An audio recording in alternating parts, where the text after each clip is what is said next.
Hello dear friends, welcome to intact classes. Class 6 का ये lecture number 3 है और हमने एनसीईआरटी साइंस की सीरीज चलाई हुई है। तो हमने लास्ट लेक्चर में मतलब जो हमने सेकंड लेक्चर में हमने क्या क्या पढ़ा था कि प्रोटीन का परीक्षण, वसा का परीक्षण, ये सारी चीज़ें पढ़ी थी। और अब हम आगे पढ़ेंगे विभिन्न पोषक हमारे शरीर के लिए क्या करते हैं। कार्बोहाइड्रेट मुख्य रूप से हमारे शरीर को ऊर्जा प्रदान करता है, ठीक है, और वसा से भी ऊर्जा मिलता है। वास्तविकता यह है कि कार्बोहाइड्रेट की तुलना में वसा की समान मात्रा से हमें अधिक ऊर्जा प्राप्त होती है, ठीक है। देखो, वसा में सबसे ज़्यादा ऊर्जा है, लेकिन हम वसा कंज्यूम नहीं कर सकते ना, क्योंकि वसा जो है हमारे बॉडी के लिए नुकसान हो सकता है ना। इसीलिए हम ऊर्जा के लिए कार्बोहाइड्रेट के ऊपर डिपेंड रहते हैं, ठीक है। वैसे तो वसा के अंदर ज़्यादा ऊर्जा कार्बोहाइड्रेट से, लेकिन हमारे शरीर के लिए जो उपयुक्त है वो कार्बोहाइड्रेट है, ठीक है। वसा और कार्बोहाइड्रेट भोजन को ऊर्जा देने वाला भोजन भी कहते हैं। तो ये पॉइंट नोट कर लेना। कार्बोहाइड्रेट भोजन को मतलब वसा और कार्बोहाइड्रेट युक्त भोजन को ऊर्जा देने वाला भोजन कहते हैं, ठीक है। तो अब हम देखते हैं कि कार्बोहाइड्रेट के स्रोत क्या क्या है, ठीक है। तो स्रोत वगैरह पढ़ेंगे। देखो, ये सामने आपको चित्र में दिख रहा होगा कि कार्बोहाइड्रेट के कुछ स्रोत हैं, जैसे कि शकरकंदी, आलू, गन्ना, पपीता, तरबूज, आम, मक्का, बाजरा, चावल, गेहूँ, ये सारे ही जो है कार्बोहाइड्रेट के कुछ सोर्स हैं, ठीक है। तो इसमें हमें क्या मिलता है? कार्बोहाइड्रेट मिलता है। और अभी आपको मैंने बताया जो कार्बोहाइड्रेट है किसके लिए? हमारे ऊर्जा के लिए, ठीक है। और मैं आपको बता दूं, नीचे हम थोड़ा करते हैं। हाँ, तो वसा के कुछ सोर्स भी आपको मिल जाएंगे, जैसे पादप स्रोत भी हैं और जंतु सोर्स भी हैं। तो है क्या?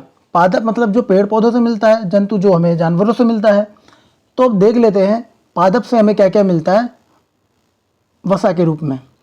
तो देखेंगे हम, सरसों का तेल भी आपको दिख रहा होगा इधर, सूरजमुखी का तेल भी है, नारियल का तेल भी मिलेगा, सोयाबीन का तेल भी मिलेगा, है ना, गिरी, तिल, मूंगफली, ये सारे ही पादपों से हैं, जो कि हमें इनसे वसा मिलता है, ठीक। और आगे पढ़ेंगे हम जंतु। तो वसा के जो कुछ सोर्स है वो जंतु से। देखो, जंतु से तुम्हें क्या क्या मिल जाएगा? दूध मिल जाएगा, मक्खन मिल जाएगा, क्रीम मिल जाएगा, घी मिल जाएगा, अंडा मिल जाएगा, मछली मिल जाएगा, मांस मिल जाएगा। तो ये सारे ही क्या हैं? वसा के कुछ सोर्स हैं, ठीक है।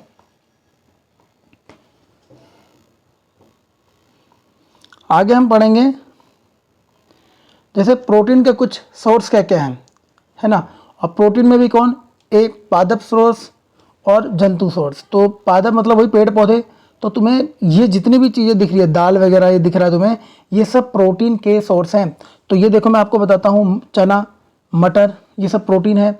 सोयाबीन के अंदर भी सबसे ज़्यादा प्रोटीन होता है। तुअर दाल, राजमा, मूंग, ये सब क्या है? प्रोटीन के सोर्स हैं। और ये सारी चीज़ें जो है वो हमें प्लांट से मिलता है, पौधों से मिलता है, ठीक है।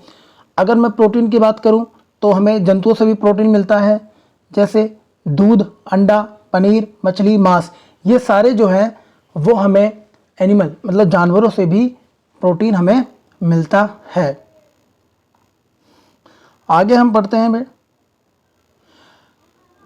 अब देखो, विटामिन ए के कुछ सोर्स भी हैं। जैसे पपीता आप खा रहे हो तो विटामिन ए है ना। तो क्योंकि हमारे बॉडी के लिए ये सारे नीड मतलब ये जितनी भी चीज़ें जो मैंने बताई है तुम्हें, प्रोटीन, वसा, कार्बोहाइड्रेट, है ना, विटामिन, ये हमारे बॉडी के लिए काफ़ी ज़रूरी है ना।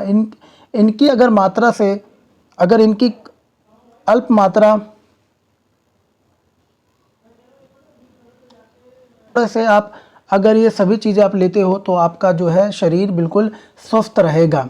इनकी कमी से आपको कई प्रकार की बीमारियां भी हो सकती है। जैसे मैंने बताया विटामिन सी, तो विटामिन सी तुम्हें पता ही है, ये हमारे इम्यून सिस्टम को स्ट्रॉन्ग करता है। जैसे विटामिन सी संतरा, टमाटर, नींबू, आंवला, मिर्च और अमरूद, ये सारे ही विटामिन सी के कुछ स्रोत हैं, ठीक है, जो हमारे शरीर की रक्षा करता है। विटामिन बी में क्या क्या है? गेहूँ, यकृत और चावल, ये हमारे विटामिन बी के कुछ सोर्स हैं। ठीक, विटामिन डी, तो विटामिन डी तो आपको पता ही है धूप से भी मिल जाता है ना, सन वगैरह जो मुख्य सोर्स है विटामिन डी का। तो इसमें मछली, अंडे और दूध, मक्खन, ये लीवर वगैरह, ये सारी चीज़ें तुम्हें हैं जो विटामिन डी कुछ मिल जाता है, विटामिन डी ये। और आगे हम पढ़ते हैं ये रहा। तो आगे हम पढ़ते हैं प्रोटीन की आवश्यकता शरीर की वृद्धि के लिए। जैसे प्रोटीन की जो ज़रूरत होती है किस लिए होती है, हमारे शरीर की वृद्धि के लिए। अगर तुम शरीर का विकास चाहते हो, वृद्धि चाहते हो, है ना, स्वस्थ चाहते हो, तो तुम्हें प्रोटीन की बहुत ही ज़्यादा ज़रूरत पड़ेगी। ठीक है, अभी मैंने बताया प्रोटीन किस किस में होता है, जैसे कि तुम दाल, सोयाबीन, ये सारी चीज़ें खाते हो, है ना, मछली वगैरह, फिश वगैरह में तुम्हें मिल जाएगा। ठीक है, तो ये शरीर की वृद्धि के लिए। ठीक है, तो प्रोटीन युक्त भोजन को प्राय शरीर वर्धक भोजन भी कहते हैं। ठीक है, तो ये पॉइंट नोट कर लेना ये पॉइंट। शरीर वर्धक जो होता है भोजन, किसको कहते हैं हम, प्रोटीन युक्त भोजन को हम क्या कहते हैं, शरीर वर्धक भोजन कहते हैं। क्यों, शरीर वर्धक का मतलब क्या होता है, शरीर के वृद्धि के लिए ये प्रोटीन की हमें ज़रूरत पड़ती है। अब विटामिन का क्या काम है, तो मैंने आपको बताया था पहले ही विटामिन सी के बारे में, जो हमारे रोगों से रक्षा करता है, जो जितनी भी बीमारी होती है उनसे रक्षा करता है। जैसे कि विटामिन रोगों से हमारे शरीर की रक्षा करते हैं, और विटामिन हमारी आँख, अस्थियाँ मतलब हड्डी, दांत और मसूड़ों को भी स्वस्थ रखने में भी सहायता करते हैं। ठीक है, तो हमारे हड्डी वगैरह, आँख वगैरह, ये सारी चीज़ें क्या है, विटामिन। जैसे मैंने आपको बताया आँख, तो आँख से संबंधित विटामिन कौन सा है, विटामिन ए। अगर आप विटामिन ए वाले सोर्स खाते हो तो आपकी जो आंखें हैं वो एकदम स्वस्थ रहेगी, जैसे पपीता, है ना। विटामिन कई प्रकार के होते हैं जिन्हें अलग अलग नामों से भी हम जानते हैं। इनमें से कुछ को विटामिन ए भी कहते हैं, विटामिन बी और विटामिन सी और विटामिन डी, विटामिन ई तथा विटामिन के नाम से भी जाना जाता है। विटामिनों को एक समूह को विटामिन बी कॉम्प्लेक्स कहते हैं, और हमारे शरीर को सभी प्रकार के विटामिन की अल्प मात्रा में ज़रूरत होती है ना, थोड़े थोड़े भी ज़रूरत होती है इन सबकी। विटामिन ए हमारी त्वचा तथा आँखों के स्वस्थ रखते हैं। तो मैंने आपको बताया कि विटामिन जो ए है वो हमारे आँखों के लिए बहुत ज़रूरी है ना। तो इसीलिए आपको रेगुलर बेस पे या अपने खाद्य पदार्थ में, खाने में, आहार में विटामिन ए के कुछ सोर्स भी आपको रखने पड़ेंगे। ठीक है, विटामिन सी बहुत से रोगों से लड़ने से हमारी मदद करता है। विटामिन सी अभी मैंने आपको बताया, संतरा, मौसमी, जितने भी खट्टे फल है उसमें विटामिन सी होता है ना। आप अगर विटामिन सी लेते हैं तो आपको कोई बीमारी जल्दी नहीं होगी, आपका इम्यून सिस्टम हमेशा स्ट्रांग रहेगा, है ना। विटामिन डी क्या करता है, हमारी अस्थियों और दांतों के लिए कैल्शियम का उपयोग करने में हमारे शरीर की सहायता करता है। तो समझ में आ गया विटामिन डी का क्या काम है। तो हमारे जो हड्डी होते हैं, दांत होते हैं, उनके कैल्शियम का यूज़ करके हमारे शरीर की पूरी तरह से क्या करता है, हेल्प करता है, सहायता करता है। विभिन्न विटामिन से भरपूर भोजन, एक 1.6 वगैरह में देखते हैं।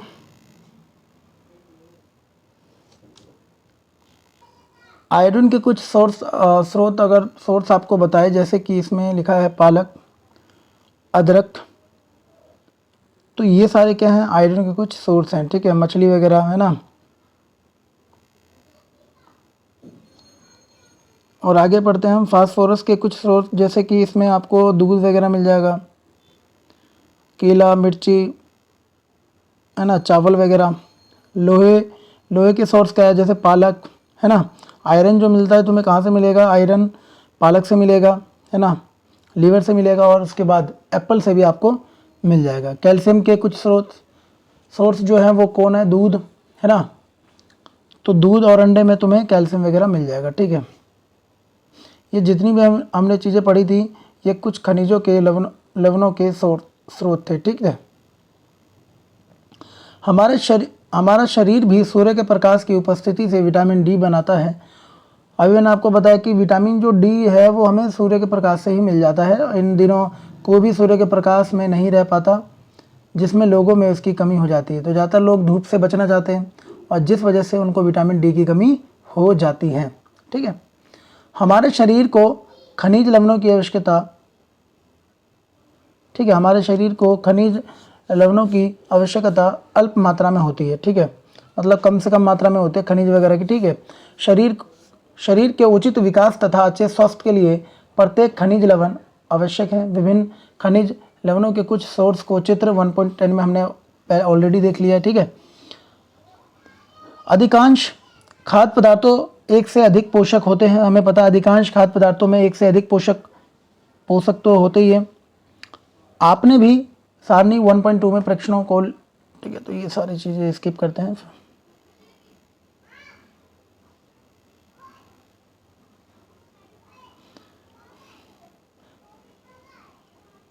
ठीक है, तो इसमें लिखा है कि कच्ची सामग्री में एक निश्चित पोषक की मात्रा दूसरे पोषक की मात्रा से अधिक हो सकती है। उदाहरण के लिए चावल में कार्बोहाइड्रेट की मात्रा दूसरे पोषकों से अधिक है। तो याद रख लेना कि चावल में कार्बोहाइड्रेट की मात्रा ज़्यादा होती है। चावल कार्बोहाइड्रेट समृद्ध भोजन है, ठीक है, चावल में सबसे ज़्यादा कार्बोहाइड्रेट मिलता है, ठीक है। इन पोषकों के अलावा हमारे शरीर को आहारी रेशे तथा जल की भी जरूरत होती है, ठीक है। आहारी रेशे वही फाइबर की बात कर रहे हैं जो खाना पचाने में काम आता है, ठीक। जल की भी जरूरत होती है। आहारी रेशे रुक्षांश के नाम से भी जाना जाता है। हमारे खाने में रुक्षांश की पूर्ति मुख्यतः पादप उत्पादों से होती है। रुक्षांश के मुख्य स्रोत साबुत खाद्यान्न, दाल, आलू, ताजे फल और सब्जियां हैं, है ना। रुक्षांश हमारे शरीर को कोई पोषक प्रदान नहीं करता है, ठीक है, ये कोई पोषक प्रदान नहीं करता है, फिर भी यह हमारे भोजन का आवश्यक अवयव है और इसका आयतन बढ़ा देते हैं, और इसका ये आयतन बढ़ा देता है, जिस वजह से क्या होता है कि रुक्षांश बिना पचे भोजन को बाहर निकालने से हमारे शरीर की सहायता करता है, ठीक है। तो ये बिना पचे हुए भोजन को, रुक्षांश का काम क्या है, बिना पचे हुए भोजन को पूरी तरह से क्या करना, बाहर करना, ठीक है। तो मैंने आपको बताया रुक्षांश जो है वो दाल, आलू, ताजे फल, इन सब्जियों से मिल जाएगा, ठीक है। अब हम जल की बात करते हैं, पानी की बात करते हैं। जल भोजन में उपस्थित पोषकों को अवशोषित करने में हमारे शरीर की सहायता करता है। तो भैया जो हम पानी पीते हैं, तो पानी का काम क्या है, हमारे बॉडी में क्या करता है, जितने भी पोषक तत्व होते हैं उनको अवशोषण करने का काम हमारे शरीर की सहायता करता है, ठीक है। ये कुछ अपशिष्ट पदार्थ जैसे मूत्र तथा पसीने को शरीर से बाहर निकालने में सहायता करता है ना। जब तो ये जितने भी बेकार होते हैं, गंदे पदार्थ होते हैं शरीर से जो अपच होते हैं, है ना, जो अवशोषण नहीं हो पाते हैं, उनको पूरी तरह से बाहर फेंकने का काम होता है, ठीक है। जैसे कि मूत्र पसीने के जरिए हमारी जितनी भी अपशिष्ट पदार्थ है वो बाहर निकल जाता है। सामान्यतः हमारे शरीर को जितने जल की ज़रूरत होती है वो हमें उन वस्तुओं से प्राप्त होता है जिन्हें हम द्रव रूप में लेते हैं, जैसे कि जल, दूध और चाय। हम जल तो ऑलरेडी लिक्विड में है, और पानी, इससे हमें पानी तो मिल ही जाता है ना। दूध के अंदर भी जल की मात्रा होती है क्योंकि वो भी एक द्रव अवस्था में है, चाय भी। इसके अतिरिक्त हम जो भी भोजन करते हैं या पकाते हैं उसमें भी पानी का प्रयोग किया जाता है। आइए देखें कि क्या इन स्रोत हमारे शरीर को जल प्रदान करता है। क्रियाकलाप 3 में देख लेते हैं हम। एक टमाटर अथवा नींबू जैसा कोई फल ले और इसे छोटे छोटे हिस्सों में काटे। क्या ऐसा करते समय आपके हाथ गीले होते हैं? साधारण सी बात बताऊं तो अब अगर आप घर पे अगर देखोगे, टमाटर काटोगे, नींबू काटोगे, तो आपके हाथों में पानी आएगा, है ना, हाथ गीला गीला सा लगेगा। तो इसके अंदर भी पानी है, इसके अंदर भी जल है, जो हमें जब हम इनका सेवन करते हैं तो हमें कहीं ना कहीं अप्रत्यक्ष रूप से ये मिल भी जाता है, ठीक है। जब भी आपके घर में किसी फल या सब्जी को काटा या छीला या मसला जाता है, तब ध्यानपूर्वक उसका निरीक्षण करें, उसको पता करें कि क्या होता है। क्या ऐसा करते समय आपको किसी ऐसे ताजे फल या सब्जी के बारे में पता चलता है जिसमें पानी की मात्रा नहीं होती, है ना। ज़्यादातर फल व सब्जियों में पानी होता है, भले थोड़े हो लेकिन होगा जरूर, ठीक है। हम देखते हैं कि कई खाद्य पदार्थ में जल होता है। कुछ सीमा तक हमारे शरीर के लिए आवश्यक जल की पूर्ति इसी जल से हो जाती है। तो लगभग पानी की मात्रा जो होती है, जल की मात्रा होती है, फल सब्जियां इन सब से भी थोड़ी बहुत हो जाती है, ठीक है। इसके अलावा कई खाद्य पदार्थों को पकाते समय भी हम उसके अंदर क्या डालते हैं, जब हम खाना बनाते हैं तो उसके अंदर पानी डालते हैं, और कहीं ना कहीं हमारे शरीर के अंदर जल की पूर्ति इस प्रक्रिया से हो जाती है। ठीक है, काफ़ी लंबा लेक्चर हो गया, आज के लिए इतना ही है। Okay, bye bye.